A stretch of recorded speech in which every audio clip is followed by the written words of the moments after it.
entrando, né?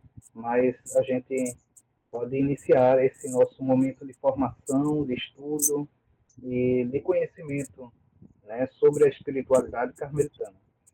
Então, um lembrete só que nós pedimos é que, na hora das apresentações e da explanação, nós pedimos para que desliguem os microfones, né, para não dar microfonia. Então, só quem está falando aqui liga, e quem quiser fazer algum comentário, nós vamos ter o momento das perguntas e as pessoas podem levantar a mãozinha aqui no próprio aplicativo, né? E nós damos a palavra. Ok? Gilfranco, tudo bem? Podemos começar? Sim, por mim, tudo. Podemos começar assim. Ok. Vamos iniciar esse momento pedindo a inspiração e a força do Espírito Santo sobre nós, né? Nós somos carmelitas, homens e mulheres que vivem da palavra de Deus, da oração. Por isso, vamos pedir ao Senhor a força que nos ilumine nesta noite, para que possamos compreender e entender aquilo que, nesse momento de espiritualidade, vamos compartilhar. Vinde, Espírito Santo, enchei os corações dos vossos fiéis e acendei neles o fogo do vosso amor. Enviai o vosso Espírito, e tudo será criado, e renovareis a face da terra. Oremos.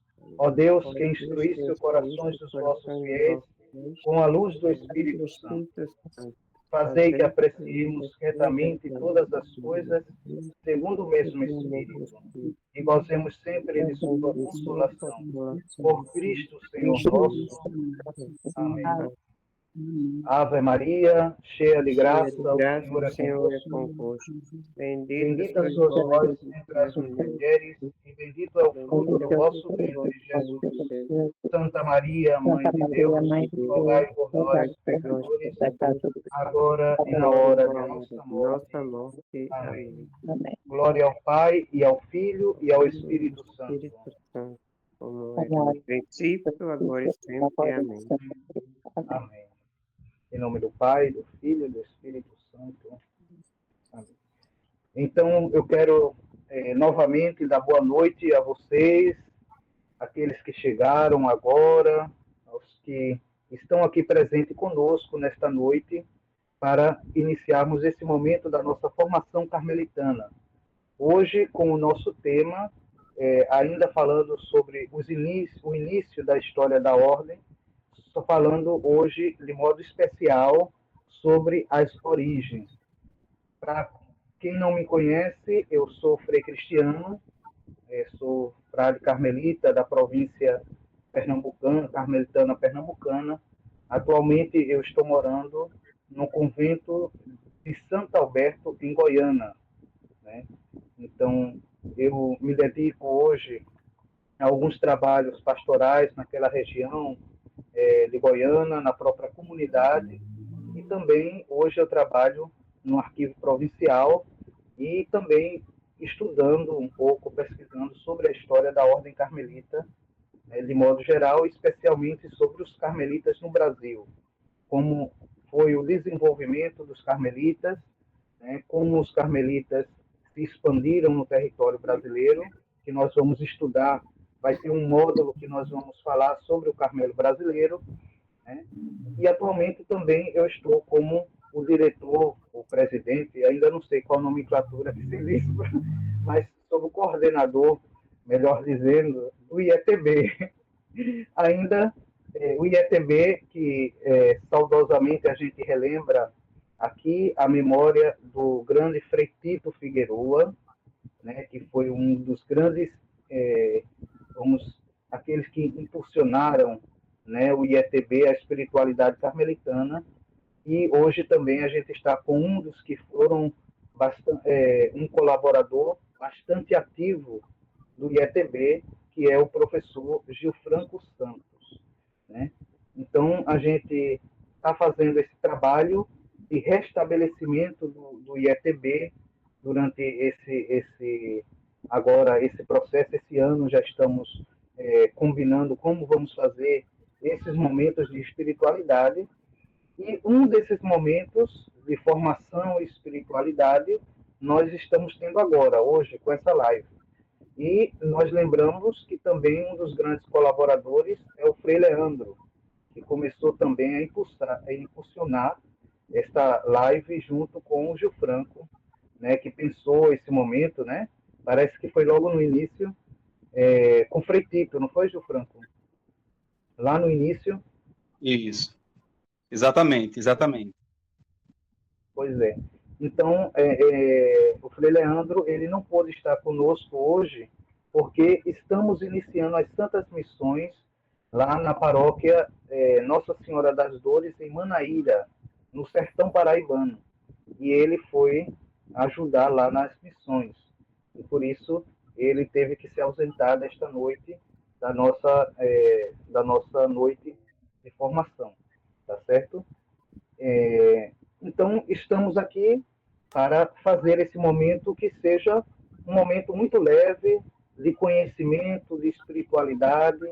E nós sabemos a importância de estudar a espiritualidade carmelitana, né? Estudar a espiritualidade carmelitana tem vários âmbitos. A história é um dos âmbitos da espiritualidade carmelitana, mas nós vamos ver que tem outros aspectos, a Bíblia, né? Propriamente o carisma carmelitano. Então, outros aspectos que nos formam como carmelitas, né? Um dos aspectos importantes, sem dúvida, como falei, é a história. Mas a história, ela está situada dentro de um contexto, ou seja, a história do Carmelo, ela faz parte de uma história maior, que é a história da igreja, de modo geral, né? Depois, ela está situada dentro da história universal. Então, os acontecimentos do mundo que influenciaram os carmelitas a se formarem, né? Como os carmelitas surgiram com o impulso da época e a própria formação, como contribuiu, né, para sermos o que nós somos hoje, para a formação da identidade carmelitana, é o que nós vamos ver hoje a partir da nossa palestra sobre as origens da Ordem do Carmo. E hoje, como nós sabemos, já foi anunciado, nós estamos aqui contando com a presença, né, uma presença ilustre para nós, porque é uma pessoa querida, né, para todo o Carmelo, que ajudou bastante a nossa província carmelitana pernambucana, o professor Gil Franco Santos. Ele nasceu em Caicó, no Rio Grande do Norte, foi frade carmelita entre os anos de 1996 a 2008 e foi membro do Instituto de Espiritualidade Tito Brangemann, o IETB. Fez a graduação, mestrado e doutorado em filosofia e hoje é professor do Departamento de Filosofia da Universidade Federal da Paraíba. Então, eu agora passo a voz ao professor Gil Franco, né? É uma alegria receber aqui como frade carmelita e também participar, aprender, né, também nessa conferência de hoje. Pois a palavra está com você, Gil Franco. Bem, muito boa noite a todos e todas que estamos aqui hoje reunidos, né? Eu fico por esse convite, fico muito lisonjeado também. Eu não sabia que iríamos estar na presença de vários irmãos e irmãs de vários lugares do país, né? Fiquei muito impressionado com isso, achava que era mais nós daqui de pertinho, mas realmente tem um grupo grande de vários lugares do país. Fico muito, muito lisonjeado por estar participando desse encontro de hoje. E uma alegria muito grande para mim também, por poder, enfim, fazer essa memória, né, desse momento tão importante da vida da província carmelitana pernambucana, que foi a inauguração, né, essa ideia que veio à tona por parte do Frei Tito Figueiredo de Medeiros, que também era professor, era antropólogo, né, era também professor, doutor em antropologia da Universidade Federal de Pernambuco, e com quem eu tive uma grande honra, grande alegria também, de poder conviver ao longo de muitos anos, enquanto fui frade carmelita da província carmelitana pernambucana, e atuei juntamente com ele na fundação e mesmo na, vamos dizer assim, na difusão, né, do Instituto de Espiritualidade do Brandsma. Então, foi para mim realmente uma alegria muito grande e hoje uma oportunidade muito grande para mim também poder, enfim, compartilhar um pouco essa memória, né, dessa experiência, levando em conta que foi em meio a essa experiência que a gente teve a ideia de elaborar esses pequenos cadernos, né? Hoje o Frei Leandro está tendo esse trabalho de fazer a digitalização de todo esse material e da divulgação dessas aulas, né? Dos módulos e da formação carmelitana, da província carmelitana pernambucana. E saiu, acho que, não sei se já saíram os demais outros módulos, mas pelo menos o primeiro módulo já foi todo digitalizado e ele tem disponibilizado para todos os irmãos e irmãs carmelitas da grande família carmelitana, né, espalhados pelo país inteiro e pelo mundo inteiro. E então, para mim, é uma alegria grande poder ter participado dessa elaboração e de estar com vocês hoje para comentar um pouco, né, daquilo em que consiste esse primeiro caderno, que é o primeiro módulo, e os temas que aparecem nesse módulo de formação carmelitana, né? Que, na verdade, a gente fez à época no sentido de poder apresentar de uma maneira sucinta, mas, ao mesmo tempo, o mais bem fundamentada possível, né? Todas essas dimensões da vida carmelitana, do carisma, da história, dos documentos, dos santos, da espiritualidade, né? Então, foi com esse ensejo que a gente elaborou esse material. Passamos vários meses, né, trabalhando nesse material.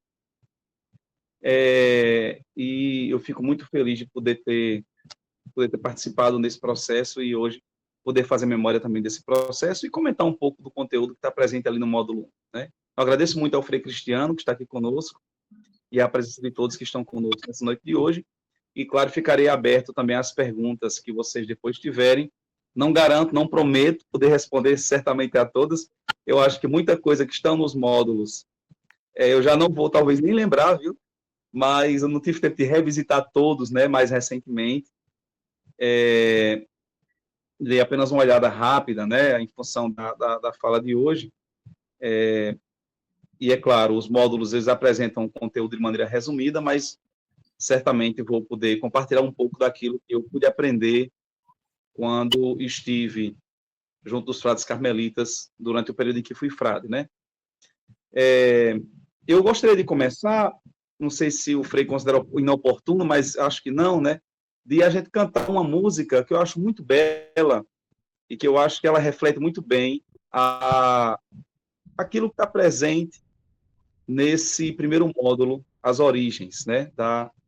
Da formação desses módulos da formação carmelitana, que é uma música que foi escrita por uma grande irmã, uma figura maravilhosa, uma pessoa muito santa, que foi a irmã Ilma Martins.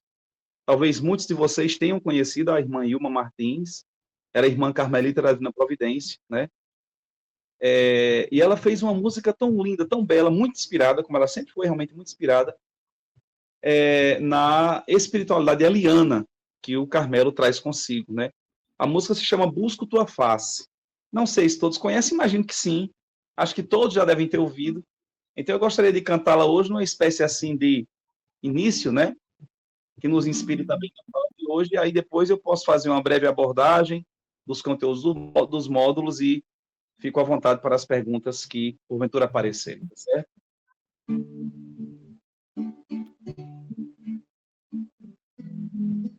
Vem, Senhor, tua face procuro, como a terra árida pela chuva anseia. Assim meu ser por ti.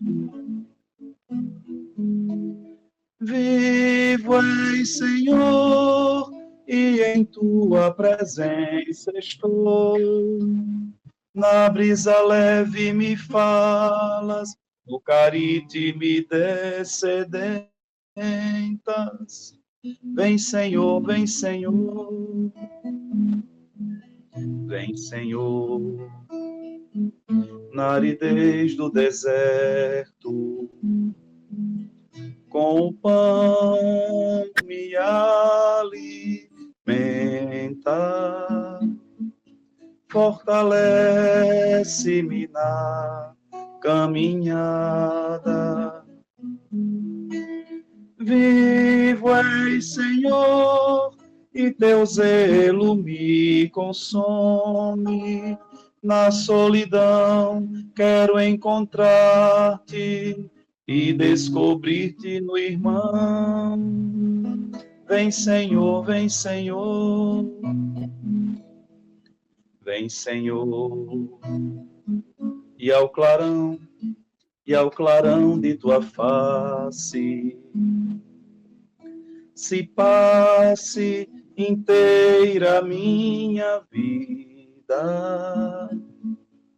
Se opere a nossa união. Vivo és, Senhor, e em tua presença estou. Na brisa leve me falas, no carite me descedentas. Vem, Senhor, vem, Senhor.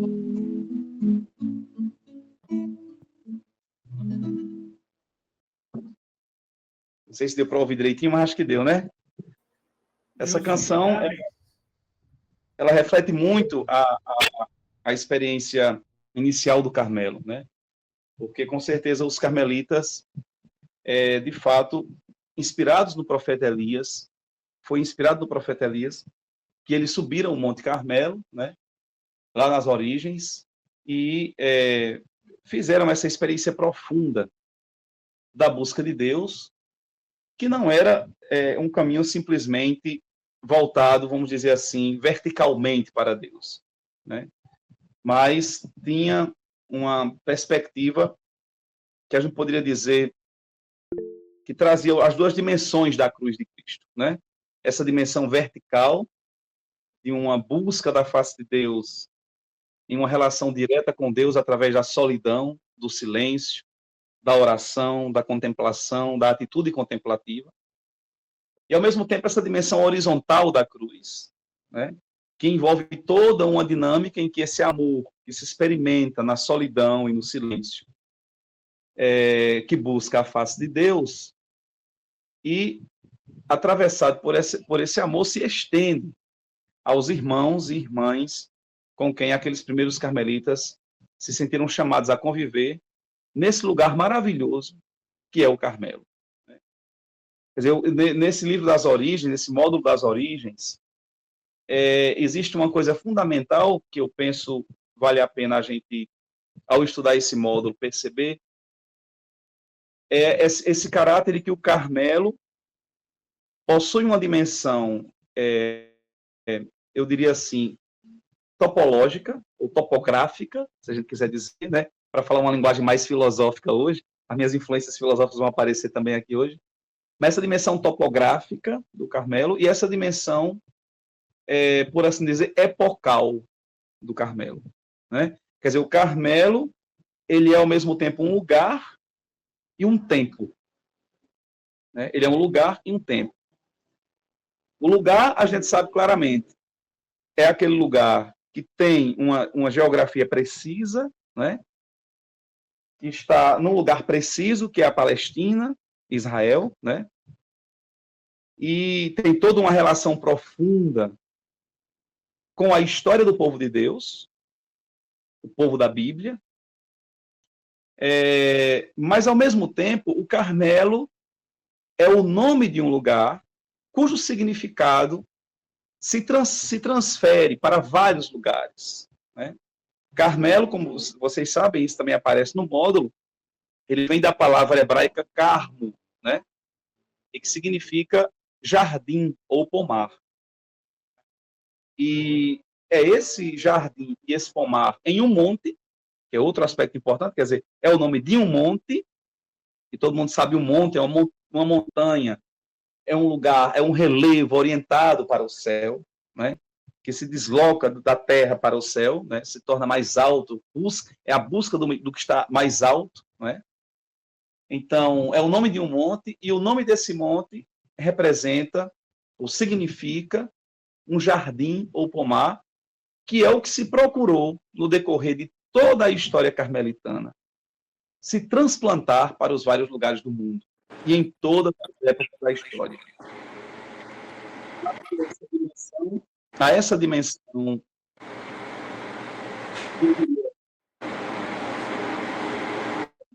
está dando ruído agora. Muito obrigado, Marcos. Essa dimensão topográfica e epocal do Carmelo é importante ressaltar, porque faz com que o Carmelo ele mesmo tenha essa dimensão topoepocal, né? Quer dizer, ele é ao mesmo tempo, o Carmelo é ao mesmo tempo uma dinâmica que nos leva a um lugar e que nos leva a um tempo, mas ao mesmo tempo nos faz transplantar aquele lugar e aquele tempo para refundá-lo, cultivá-lo, né, desenvolvê-lo em vários outros lugares do planeta e em todos os tempos, em toda a história, né? Acho que essa dimensão histórica do Carmelo é uma dimensão muito profunda, que vale a pena ressaltar e que, sem dúvida, está profundamente presente nos módulos quer dizer, no módulo 1, né, que trata das origens do Carmelo. Então, acho que essa é a primeira dimensão que eu gostaria de ressaltar nesse nosso encontro de hoje, né?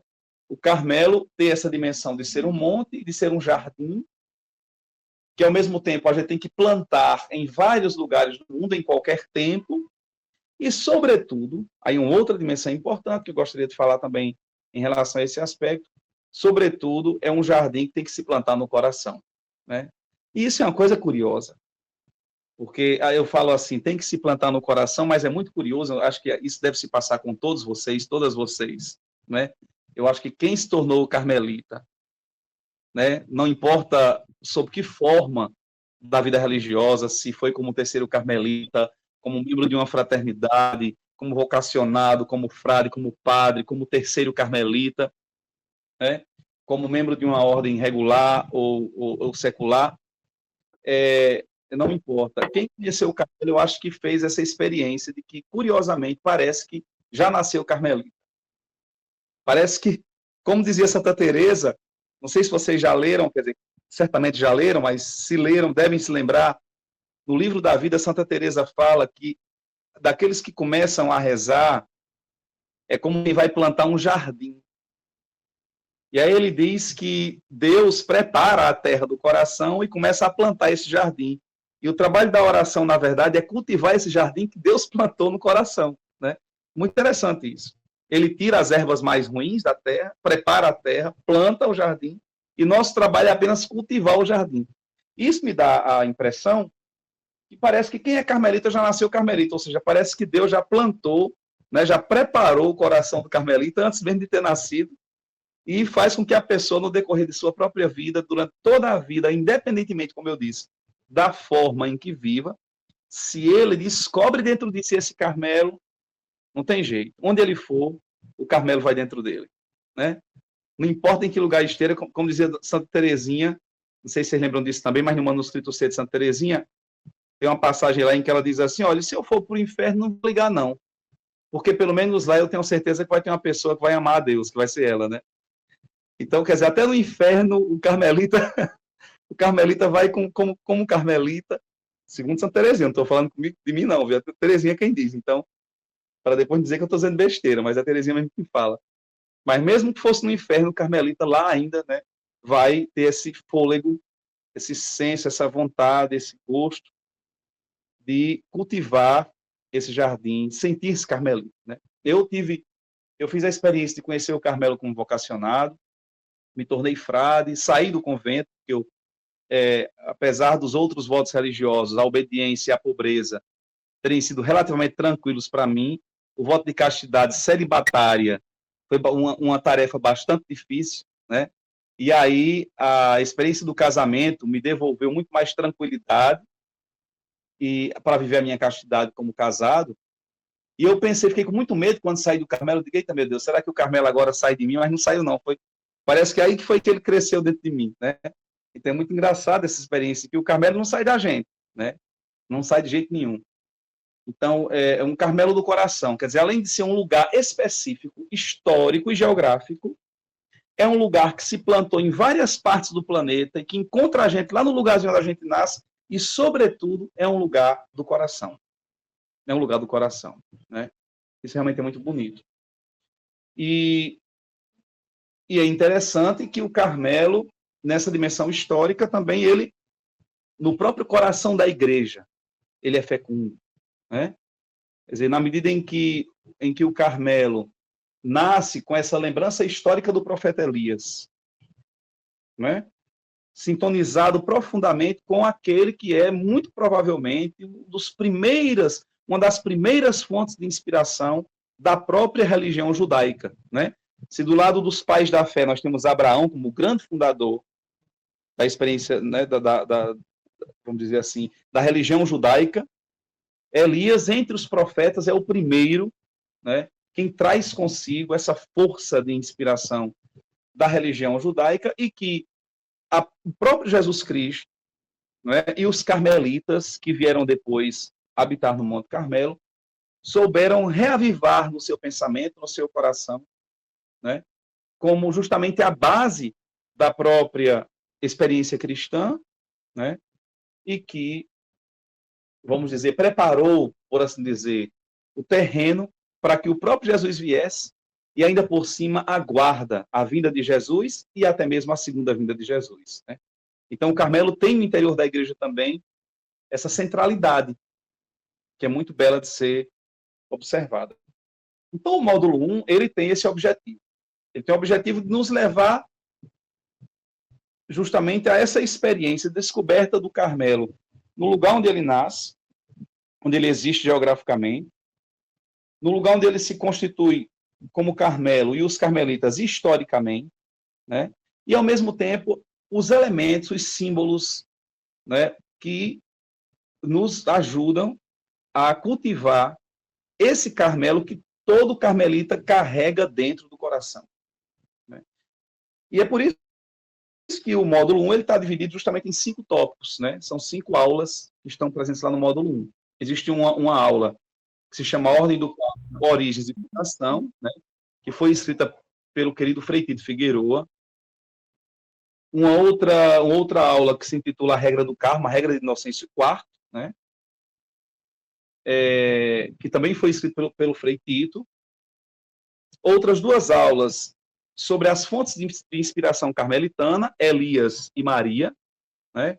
Que eu tive a oportunidade de poder escrever. E uma última aula, o carisma fundante do Carmelo, né? Que eu também fiquei responsável por escrever à época, né? Então, esses conteúdos desse módulo, eles têm a pretensão de poder trazer esses elementos fundantes. O aspecto histórico-geográfico do Carmelo, ou seja, a origem e a fundação do Carmelo, a regra do Carmo, a regra de Inocêncio IV, né? Eu até trouxe ela aqui, um exemplarzinho que eu tenho comigo, né? De anos.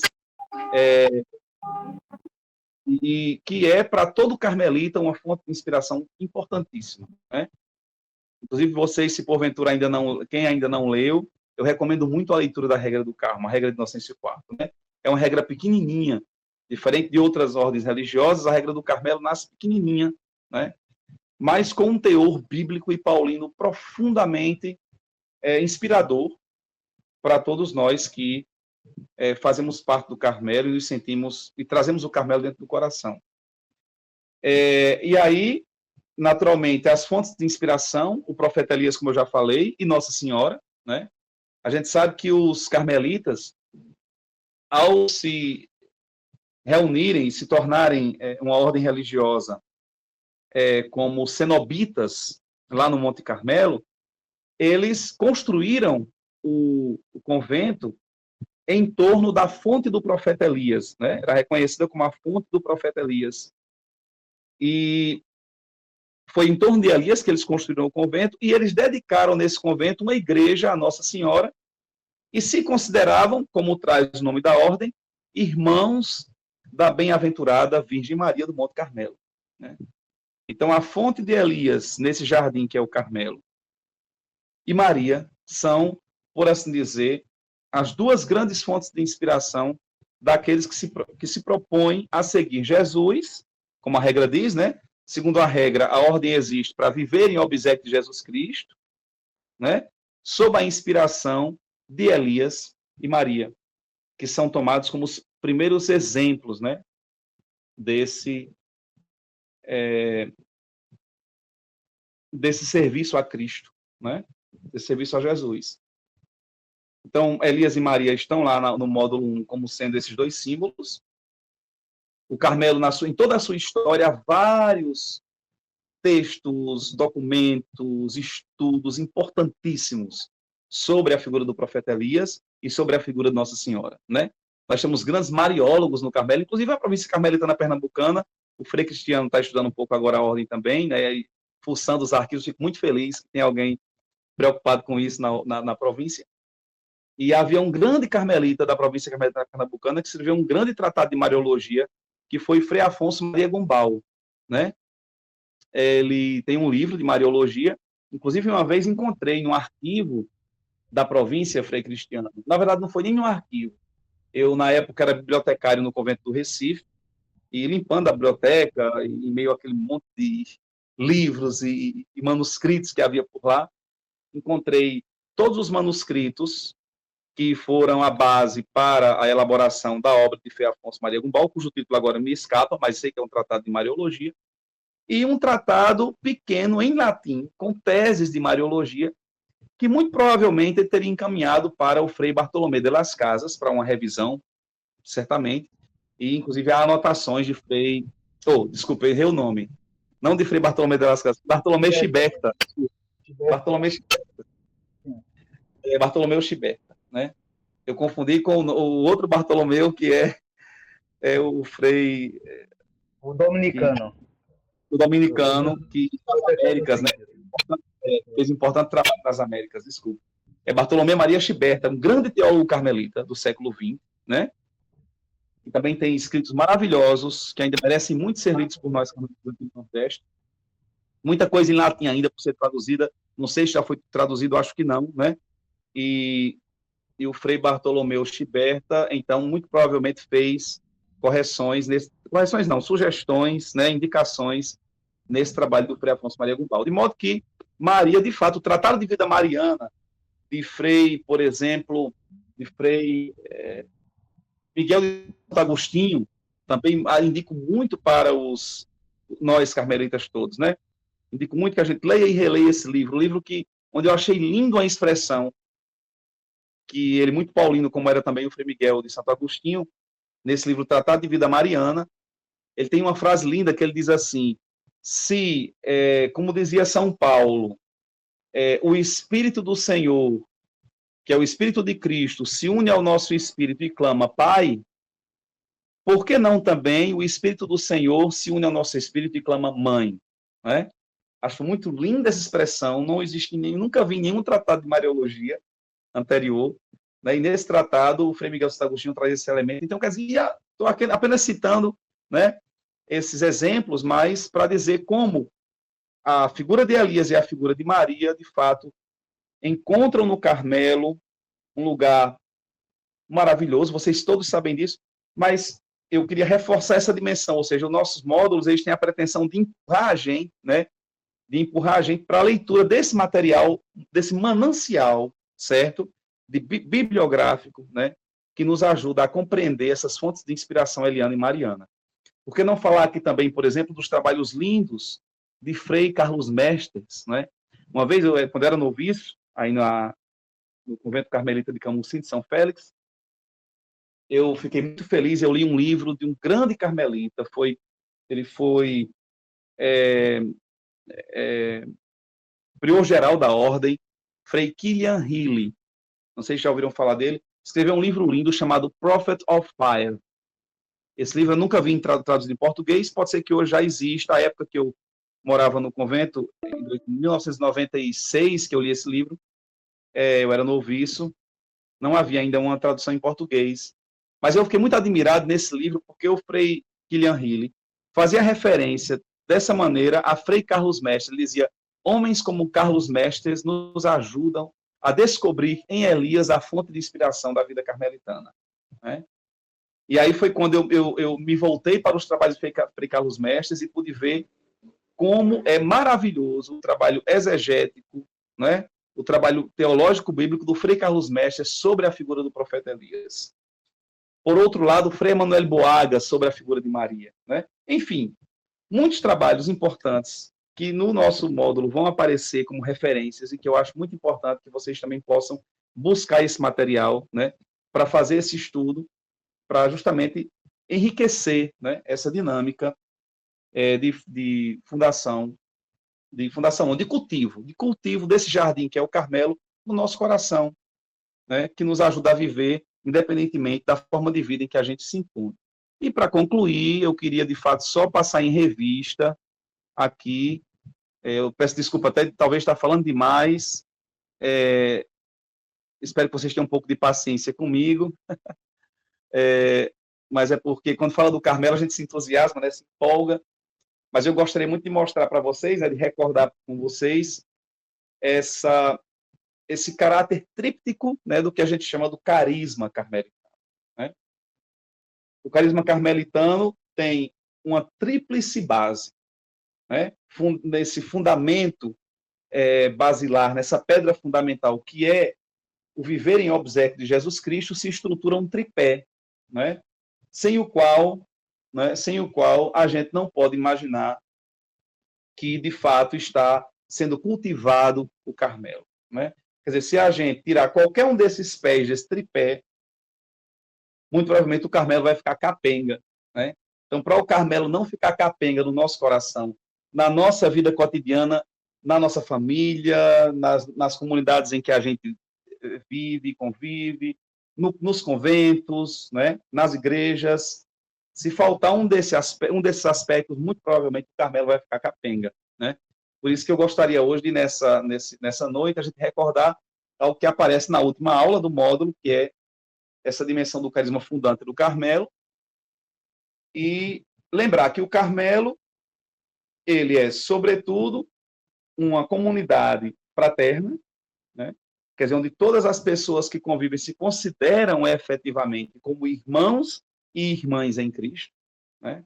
Então, a gente não vai se tratar como inimigo, mas como amigos, e como amigos e irmãos que convivem em uma comunidade e que procuram construir a fraternidade, que é fundada no amor de Cristo. Né?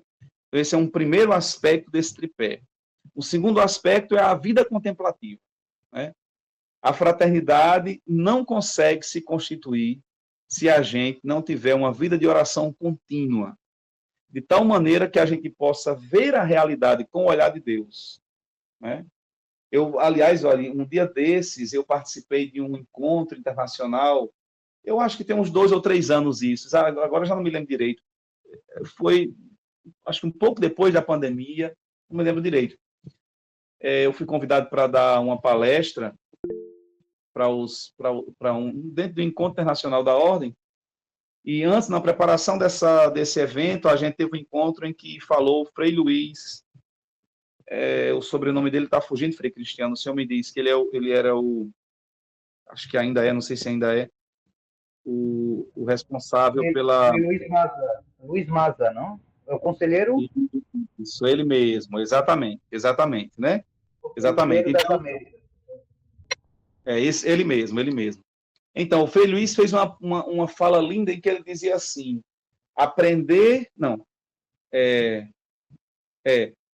orar é aprender a ver. Né? Orar é aprender a ver. Aprender a ver com os olhos de Deus. Né? Eu achei essa expressão muito bonita, e ela, de fato, traduz muito claramente o que caracteriza a vida contemplativa carmelita. A vida contemplativa, ela, de fato, é constituída no silêncio, na solidão orante, mas ela, sobretudo, se constitui na experiência em que a gente entra em sintonia, né, na solidão do nosso coração, entra em sintonia com Deus para poder olhar a realidade, o mundo, os outros, com o olhar de Deus. Que é o que torna a experiência carmelita, no meu entender, a experiência mais dignificante que possa existir para uma pessoa. Né? Eu me lembro que o Frei Sales, uma vez, hoje é bispo, né, o Dom Frei Sales, ele uma vez a gente estava viajando juntos, e nessa viagem ele me mostrou uma passagem de um texto que ele estava lendo, e essa passagem trazia uma frase de um grande santo, um bispo da Síria, um bispo sírio, Santo Isaac, né?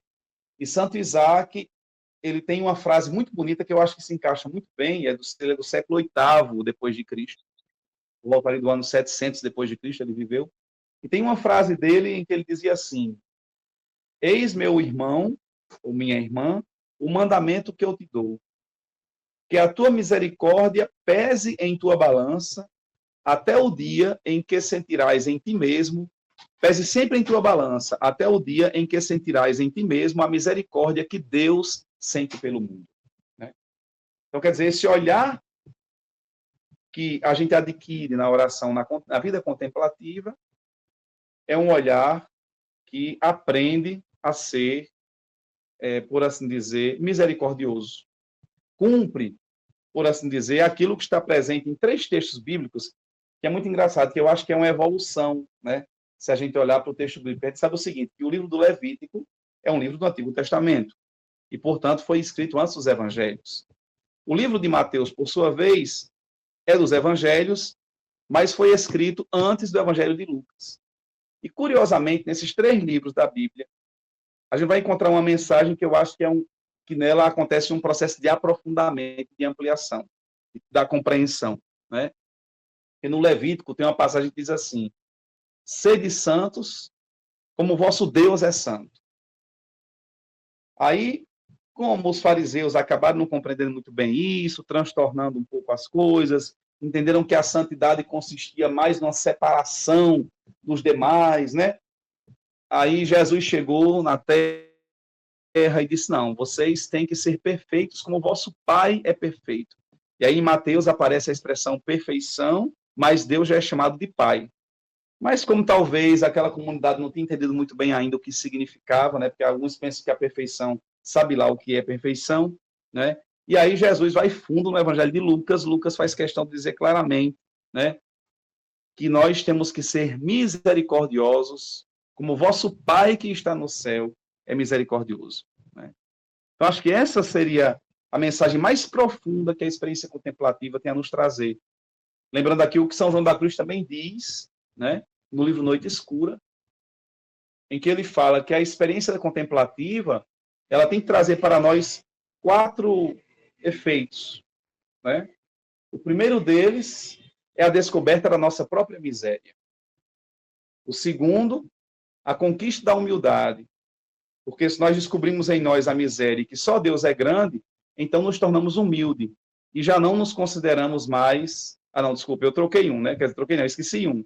O primeiro é nós descobrir a nossa própria miséria, que só Deus é grande, só Deus é grande. Terceiro, daí nasce a humildade, né?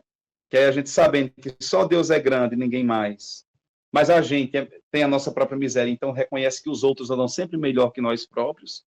Isso é o que o São João da Cruz nos diz. E, em quarto lugar, daí nasce o amor ao próximo de São João da Cruz. Né? Então, a experiência contemplativa, de fato, tem que ter essa estrutura. É ela que conduz à fraternidade. E, ao mesmo tempo, essa vida na presença de Deus exige de nós sempre um testemunho e um serviço apostólico em defesa da vida. Né? Gil Franco, então, essa Gil Franco, com licença.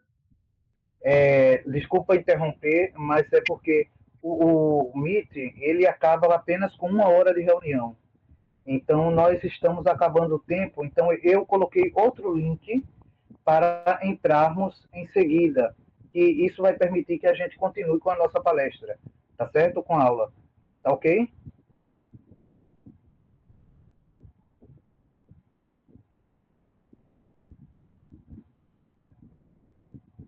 Olá.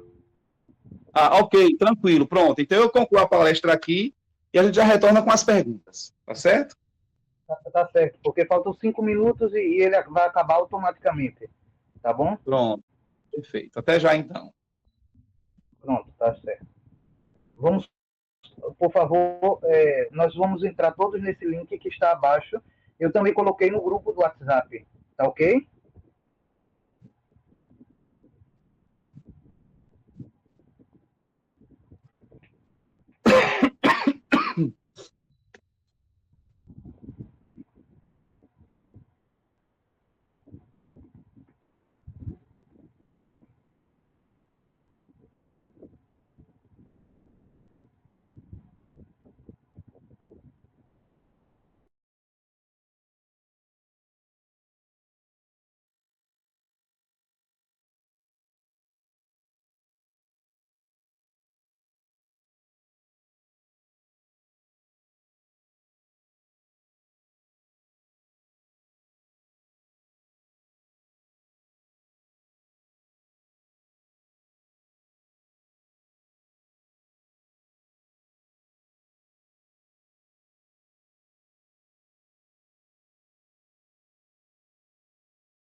E deixa eu ver se tem mais alguém do outro que ainda está lá na outra sala.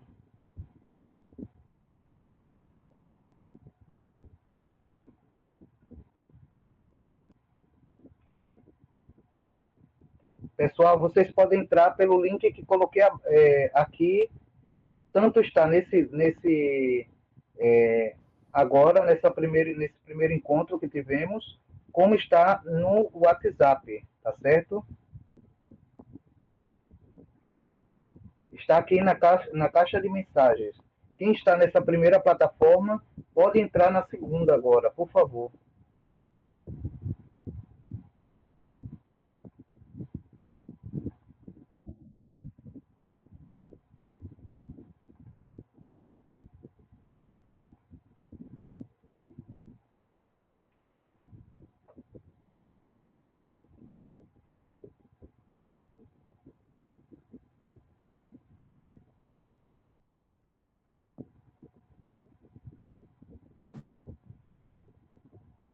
Vou enviar agora.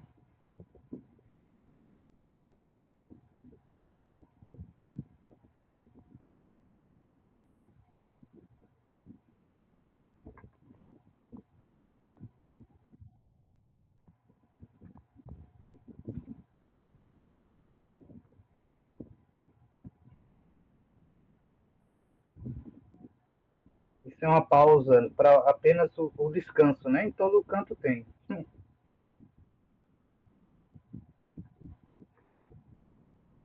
O Google Meet da UFPB, a gente tem a inscrição, até permite passar mais tempo. Se eu soubesse, tinha falado com você. Soubesse não, né? Eu teria que ter falado com você antes, eu teria mandado o link, aí esse link teria tempo ampliado.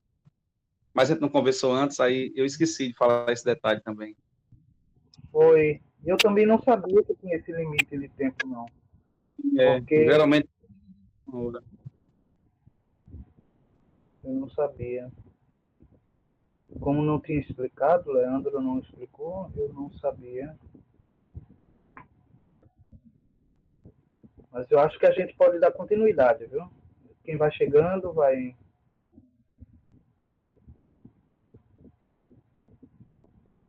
Eu acho que a gente pode continuar, Gilson. Eu penso que com aquilo que eu coloquei, acho que a gente pode encerrar, né? Essa dimensão tríplica do carisma, o profetismo seria essa última dimensão, né? Como eu vinha falando,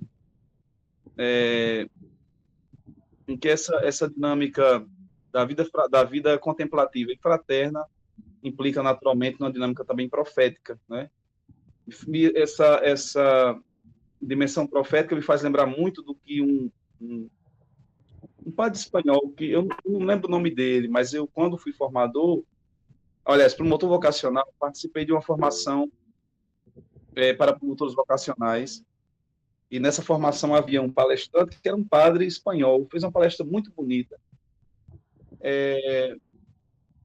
Eu não lembro o nome dele, já procurei lembrar, mas não consigo lembrar. Mas ele dizia uma coisa que é isso, não me esqueço.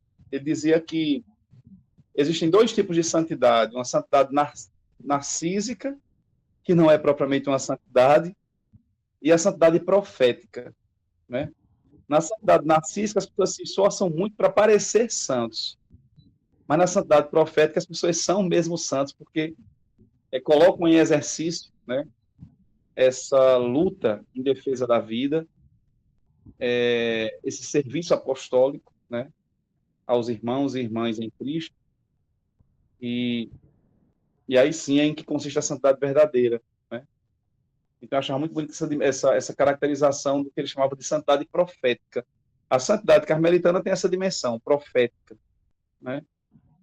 A gente é chamado a ser uma espécie de luzeiro no mundo, né? Que é capaz de iluminar aquelas realidades mais tenebrosas e ajudar o mundo a sair dessas realidades tenebrosas e poder, se colocando a serviço, né? Ajudar aqueles que estão presos, né? Nessas trevas que às vezes o mundo nos apresenta. Então é isso. O Carmelo é essa experiência de ser um luzeiro no mundo, né? Uma espécie de sentinela no mundo, né? E acho que o profeta é isso. A gente tem que ser profeta como Elias foi, como Eliseu foi, né? E acho que enfim, esse carisma tríptico do Carmelo é realmente extremamente para a nossa vida. Eu penso que a gente que é carmelita tem que sempre ter isso em vista. Se eu tenho o Carmelo no coração, então é sempre fazer um esforço, né, de procurar ser fraterno, de procurar buscar ver o mundo com os olhos de Deus, que é aquele que consiste a contemplação, e agir no mundo como um profeta. Um desafio grande, né? Mas ao mesmo tempo é muito bonito, né? A beleza vale a pena. Então, apesar do desafio, né? Esse desafio foi muito belo. Então vale muito a pena a gente lutar por esse desafio belo que é esse ser carmelita no mundo. Então esse é o primeiro módulo, viu, pré-cristiano? Pelo menos na minha lembrança, naquilo que a gente construiu lá. Claro que eu não ia fazer uma leitura dos textos ou, né, apresentação dos temas, eu quis apenas trazer os elementos principais que estão presentes ali, né, e falar da importância que é também a bibliografia que está presente ali para que a gente possa aprofundá-la, né? Cada um de nós pode depois descobrir aqueles textos ali e aprofundar muitos elementos que estão presentes ali. Muito obrigado.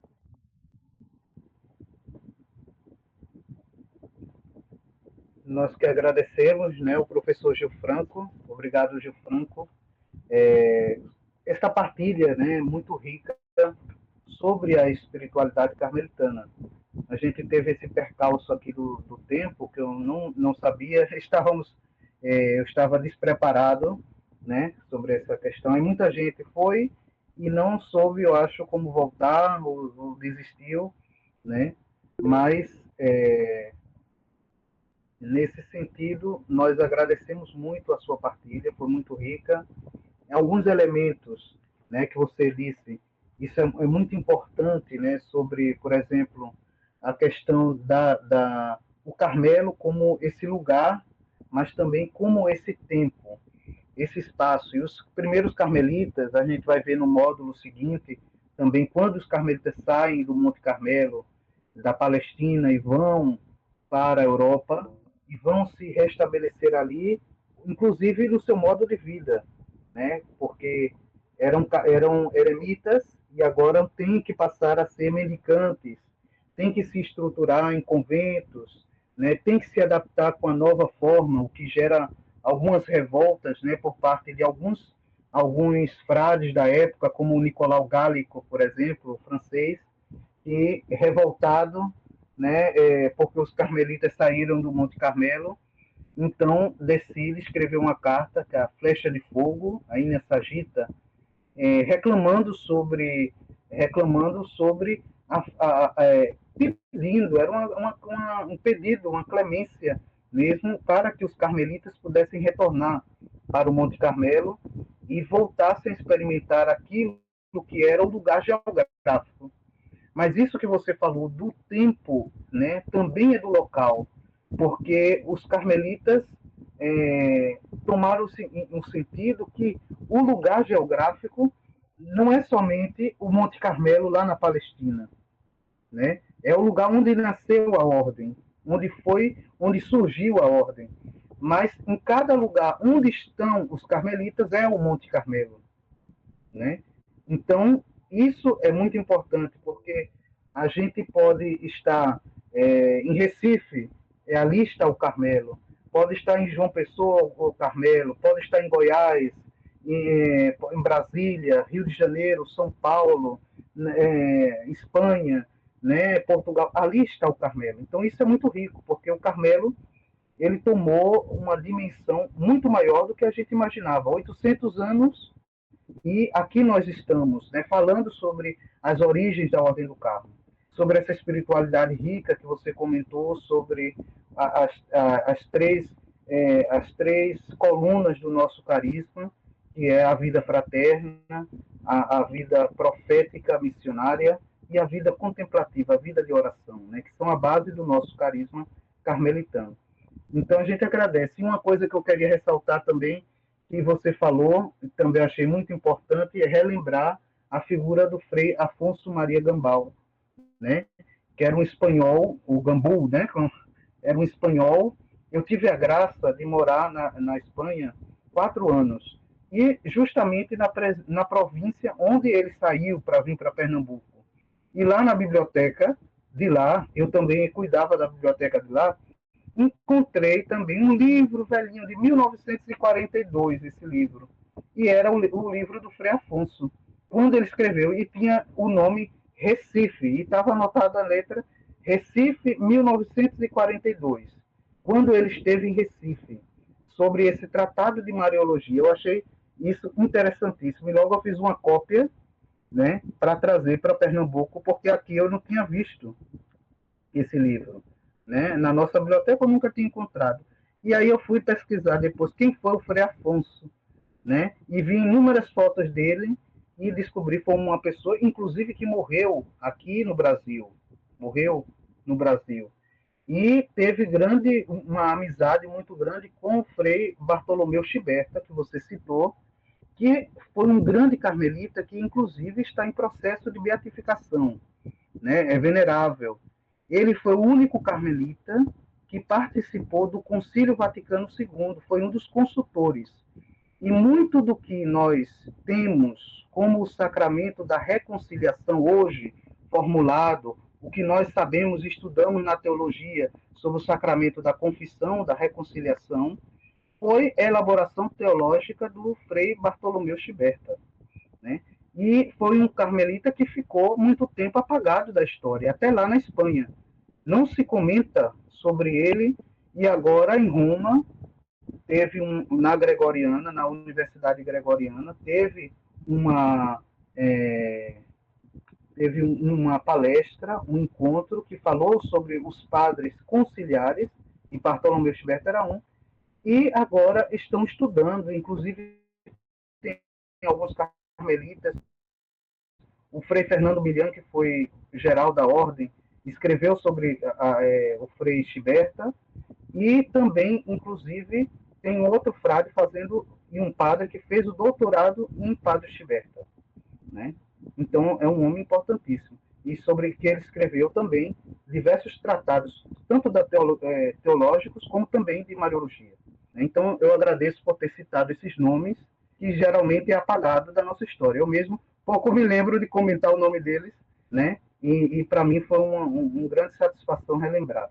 E fica a nossa dica, quem sabe uma publicação para nós, é uma reedição desse livro do Frei Afonso Maria Gambal, né? Que era um catalão do nordeste da Espanha. Agora eu encerro minha fala e dou a fala para vocês.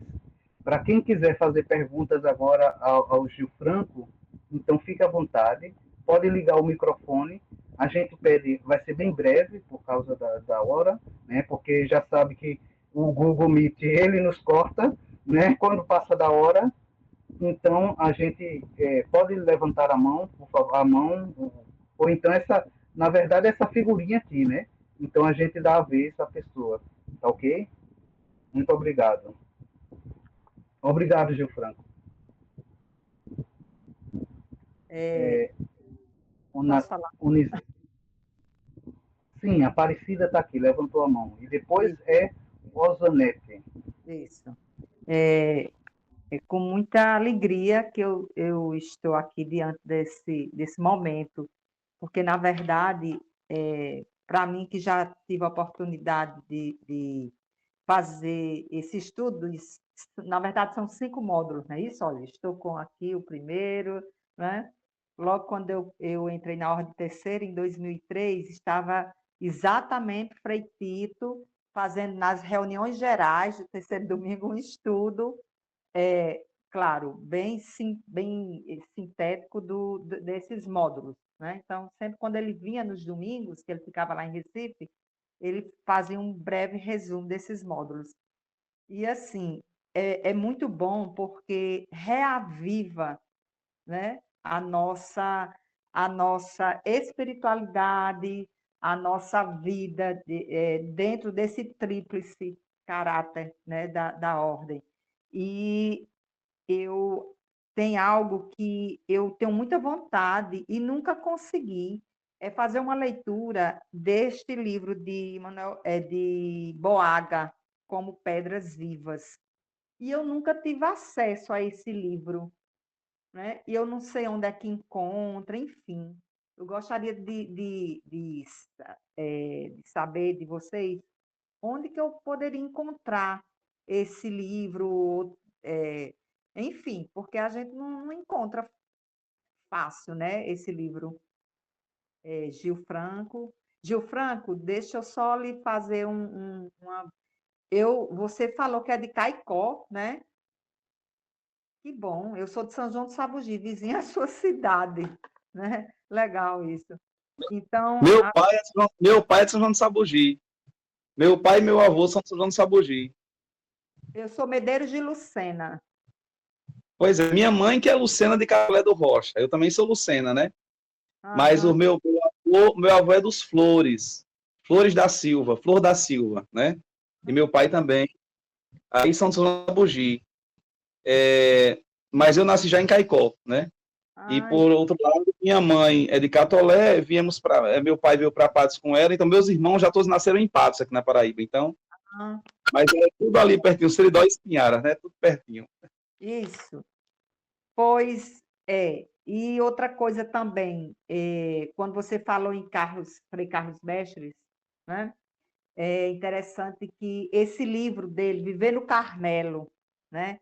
Ele traz bem a espiritualidade leliana, né? É um livro muito interessante para a gente fazer um estudo. Inclusive, agora, no noviciado, que eu estou como formadora no noviciado, a gente vai fazer o estudo desse livro, Viver no Carmelo, né? Porque o profeta Elias, na verdade, ele nos dá assim o testemunho dele nos leva a sermos realmente carmelitas, né? Ele dá aquele testemunho de fidelidade a Deus, são os desafios que ele encontra, né? E a gente, enquanto leigo que nós estamos inseridos no mundo, a gente enfrenta os desafios.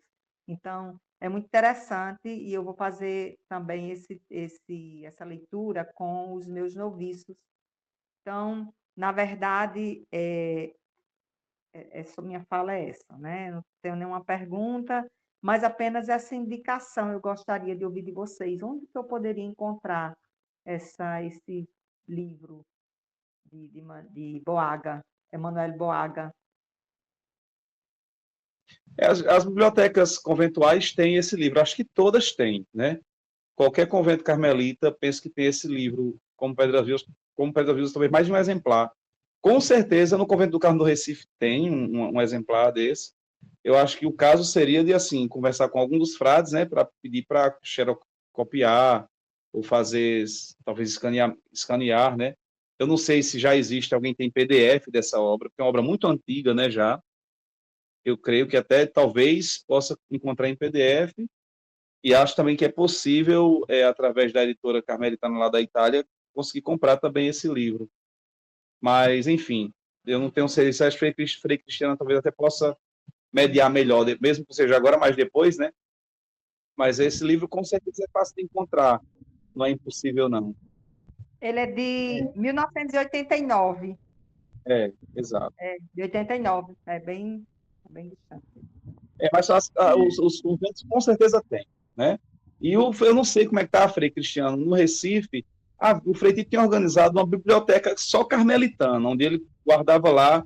Eu não sei se essa biblioteca existe ainda, ou se ela foi mudada para uma biblioteca mais ampla, junto com todas as outras, mas havia só essa, e aí lá, então todo esse material, inclusive os que eu falei, e você também falou, estavam presentes lá, né? O curso de Emanuel Boaga sobre a vida mariana, sobre a vida eliana, tudo isso tinha lá. E também eu me recordo de ter visto, só para comentar rapidamente o que o Frei Cristiano falou, do Frei Bartolomé Chiberta havia 2 obras em latim que estavam no convento do Carmo de Camusim, inclusive encadernadas pelo Frei Pio Moreira, naquela encadernação que ali tinha funcionado um tempo no convento, eles tinham encadernação ali, né? E o Frei Pio encadernou 2 obras do Frei Bartolomé Chiberta. Uma sobre Simão Stock, e a outra não me recordo exatamente o tema. Eu me lembro até que vi lá citações de filósofos que eu conhecia e tal, mas não estou me lembrando agora o título dessa outra obra, mas uma com certeza era sobre o escapulário, né? Sobre a questão de Simão Stock. Mas estavam em latim. Então, isso talvez seria interessante também, né, no futuro, ver as possibilidades de tradução desse material, né, porque realmente é um material muito rico que a gente não teve, talvez, a oportunidade de conhecer ainda, né? Isso. Aqui nós temos mais um irmão, apenas só, antes de dar a palavra a Gustavo, tinha uma outra irmã que estava com a mão levantada, mas eu creio que... Osanete queria falar também, Osanete queria falar antes. Osanete queria falar. Sobre a questão do livro, existe várias edições, né? São 3 línguas, tá? O original italiano, em espanhol, e tem uma tradução em português feita, né, a pedido do próprio Emanuel Boaga, que fez o autor da obra. E parece que os carmelitas do Paraná estavam reeditando essa obra. Então é bom saber se essa obra vai ser comercializada ou só foi para uso interno, né? Mas eles estavam, quando eu fui lá no noviciado, eles estavam reeditando, né, a obra. Então vou perguntar e passo para você, viu, Aparecida? Ok, agora a palavra ao Gustavo, nosso irmão Gustavo, por favor. Oi, salve Maria, professor Gil Franco, Frei Cristiano, sua bênção. Uma curiosidade sobre a fundação do Carmelo, né? Viveu o profeta Elias, depois veio o profeta Eliseu, e ali viviam alguns que viviam a vida eliana já, né? E uma curiosidade que eu tinha, antes de Nosso Senhor vir ao mundo, antes de Cristo nascer, tem algum relato de como era a vida desses que viviam uma vida eremítica lá no Monte Carmelo?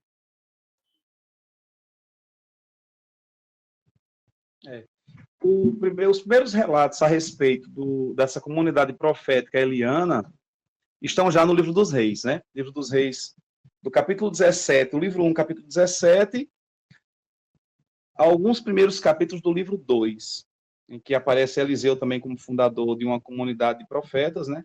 Que seguiam esse estilo de vida eliano. Em função dessa presença na Bíblia E isso aconteceu por volta da época em que Acabe era rei em Israel. De acordo com as datações, acontece por volta do século IX a.C., né? Então, do ponto de vista, eu digo, historiográfico mesmo, né? A gente sabe que aí tem que fazer, com relação ao estudo da história carmelitana, tem que fazer sempre uma diferença entre a historiografia e a história lendária, vamos dizer assim, simbólica, né? A gente tem, de um lado, uma historiografia, vamos dizer assim, ligada a um plano geográfico temporal estrito sensu, né? E a gente tem uma história, vamos dizer assim, lendária no sentido simbólico, significativo, né? Então, se a gente quer conhecer o modo de vida eliano e de Eliseu a partir do modo de vida eliano ligado à comunidade dos profetas, a gente tem que ler o livro dos reis, do capítulo 17, livro dos reis, primeiro livro dos reis, capítulo 17, até alguns capítulos, os primeiros capítulos do livro 2, que eu não lembro exatamente agora até onde vai a história de Eliseu, né? A gente tem a história de Elias e a de Eliseu. E a de Eliseu é onde conta um pouco a história da comunidade dos profetas, certo? Agora, o que acontece? Quando os carmelitas fundam essa comunidade cenobítica, a gente não tem uma data exata de quando foi fundada a comunidade cenobítica no Monte Carmelo, né? Sabe-se que os primeiros eremitas que foram para o Monte Carmelo, quer dizer, os que exatamente deram origem a essa comunidade, que depois pediu uma regra ao patriarca Alberto de Jerusalém, que foi quem a escreveu, que foi aprovada por Inocêncio IV, no século XIII, depois de Cristo, é uma comunidade que muito provavelmente se reuniu no Monte Carmelo como comunidade cenobítica por volta do século XII, na época das cruzadas, né? Então, eles certamente eram ex-cruzados, né? Tinham abandonado a ideia das guerras em função das guerras em Jerusalém e se dirigiram para o Monte Carmelo para abraçar uma vida de solidão e de entrega a Deus no monte, né? Foi a partir dessa experiência cenobítica e desse processo em que os carmelitas se constituíram como uma ordem religiosa, começou a ser necessário que eles fornecessem uma interpretação, né, para aqueles que queriam conhecer a ordem, de onde vinha essa ordem, né, qual era a sua origem histórica, quais eram os seus fundamentos, né? Isso aconteceu, sobretudo, quando eles saíram de Israel, foram para a Europa e se tornaram uma ordem mendicante. Então, Felipe Ribot, se o Frei Cristiano, se eu errar alguma coisa, o senhor me corrija, porque como faz tempo que eu estudei tudo isso, né, pode ser que eu traga alguma informação e erre na informação, aí o senhor me corrija, mas essa é a lembrança que eu tenho, então, desse processo. Felipe Ribot teve acesso ao que depois foi publicado com o nome de Instituição dos Primeiros Monges, Institutio Primorum Monacorum, em latim, né? Já foi traduzido depois para o inglês, para o português, penso que hoje está completamente traduzido também em português. Nessa Instituição dos Primeiros Monges, Gustavo, eles se remetem a um texto que teria sido escrito por volta do ano 400 depois de Cristo. Mas isso aí a gente nunca tem certeza se é realmente um fato historiográfico, certo? Ou se é uma construção lendária daqueles carmelitas. Eu acho que é um misto das duas coisas, né? É um misto das duas coisas, uma parte historiográfica e uma parte que é uma dinâmica lendária, vamos dizer, simbólica, né? Simbólica, nesse sentido. E o que acontece? Muito provavelmente, ali no Monte Carmelo sempre viveram comunidades religiosas ali, né? Só que aí os carmelitas se reconhecem como aqueles continuadores dessa primeira comunidade eliana. E nesse livro, Instituição dos Primeiros Monges, Institutio Primorum Monacorum, ele apresenta como teria sido esse estilo de vida de todos esses, né, esses cenobitas que, enfim, remontam aos tempos do profeta Elias, certo? Esse livro dá essas indicações. Mas é como eu disse, a gente não pode ler essa obra apenas numa perspectiva historiográfica. A gente tem que lê-la também nessa perspectiva simbólico-interpretativa, né? Vamos dizer assim, teológica, espiritual, né? Em que os símbolos eles, na verdade, são trazidos à tona para fundamentar aquele estilo de vida que esses primeiros cenobitas, que se consideraram carmelitas, viveram quando chegaram no Monte Carmelo, né? Então, ali na instituição, dá para ter uma noção disso. É muito bonito esse livro, inclusive. Eu acho muito bonito. Muitos elementos simbólicos ligados ao hábito, por exemplo, né? O hábito carmelita é lindo a simbologia do hábito carmelita, né? Eu deixei de ser carmelita já faz 16 anos, aproximadamente. De vez em quando ainda sonho com hábito. Não é sempre não, mas de vez em quando sonho de hábito. Me dá uma vergonha, eu digo, meu Deus do céu, eu não podia estar de hábito. Mas aí ainda sonho com hábito. E o hábito carmelita, ele tem uma simbologia muito bonita, né? E essa simbologia é bem cuidadosamente descrita nesse livro Instituição dos Primeiros Monges, né?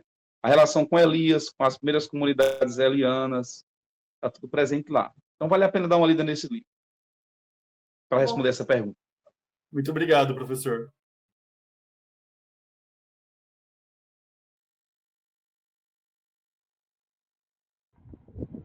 Mais alguém tem alguma pergunta a fazer?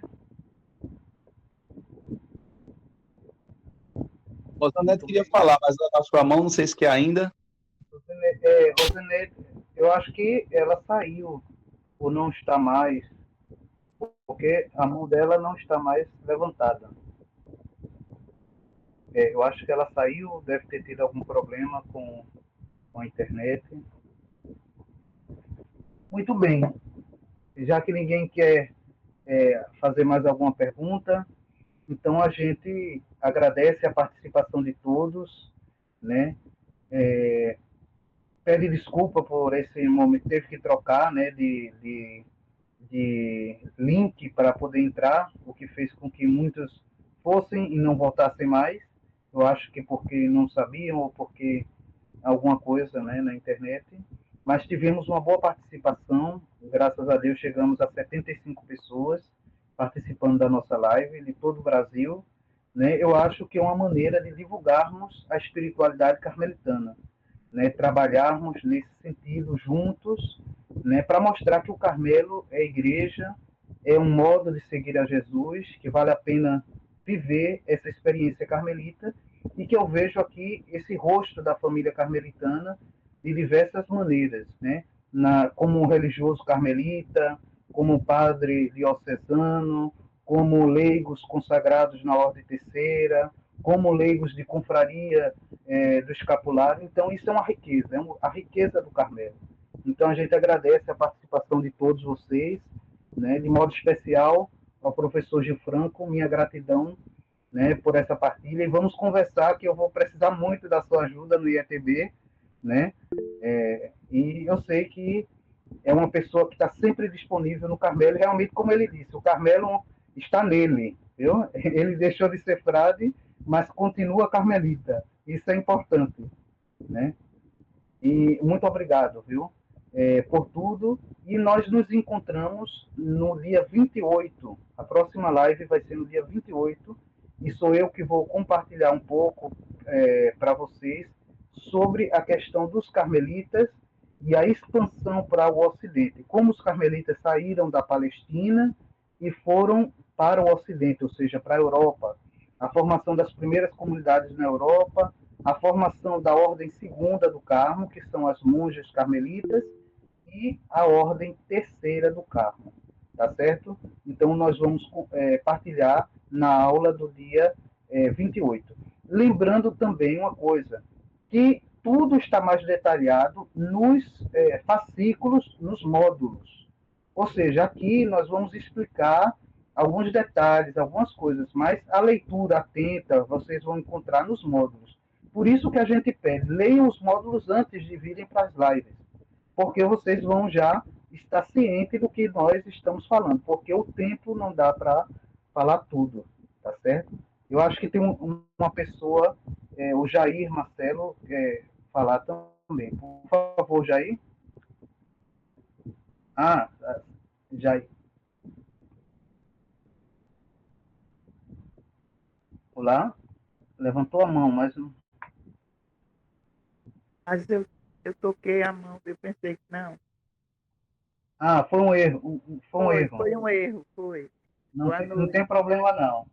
Não tem problema, não. Até dia 28, cedo, que eu entrei tarde. Até dia 28, se Deus quiser. É. Obrigado a todos. Gil Franco, tem alguma coisa a falar? Não, só agradecer muito, Frei Cristiano, pelo convite. Eu realmente estou muito à disposição sempre, viu? Vocês sempre que precisarem, estou disposto a gente a fazer qualquer encontro. E com certeza quero estar presente dia 28. Eu vou dar aula na quarta-feira à noite, mas dia 28 é uma terça-feira, se não me engano, não é isso? Então eu vou vou ter que estar presente, eu vou querer estar presente para te ouvir também.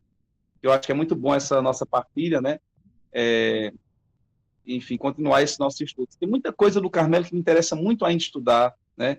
E eu quero até retomar esses estudos, né? Por enquanto eu tenho estudado muito Edith Stein, em função do meu trabalho filosófico e da filosofia de Edith Stein, trabalho de tradução também da obra dela, com a equipe que está traduzindo no Brasil a obra dela, e aí acabei um pouco me distanciando daqueles primeiros estudos que eu fiz em torno do Carmelo no começo, né?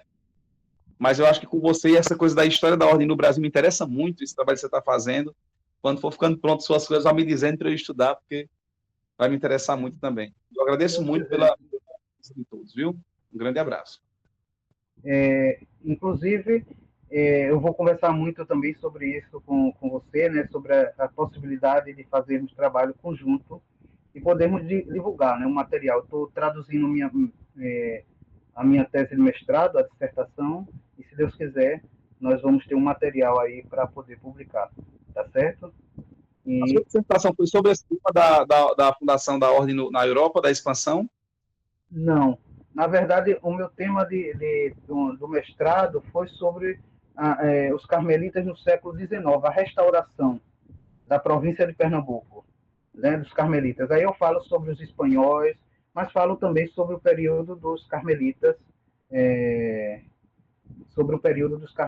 na expansão, né, no caso, quando chegaram no Brasil, né, mais focado no Carmelo brasileiro.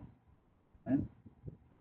Perfeito, perfeito. Muito bom, que bom. Quero ler seu trabalho. Assim que puder, me mande, viu? Tá ok. Agora o padre Augusto também levantou a mão.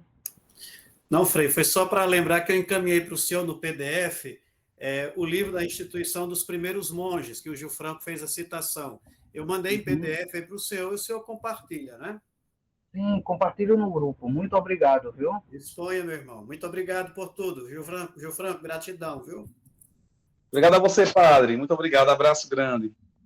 Obrigado. Então, acho que a gente encerra essa noite agradecendo ao Senhor por este momento e também a Nossa Senhora, que é nossa mãe, nossa irmã e nossa mestra, como carmelitas que somos.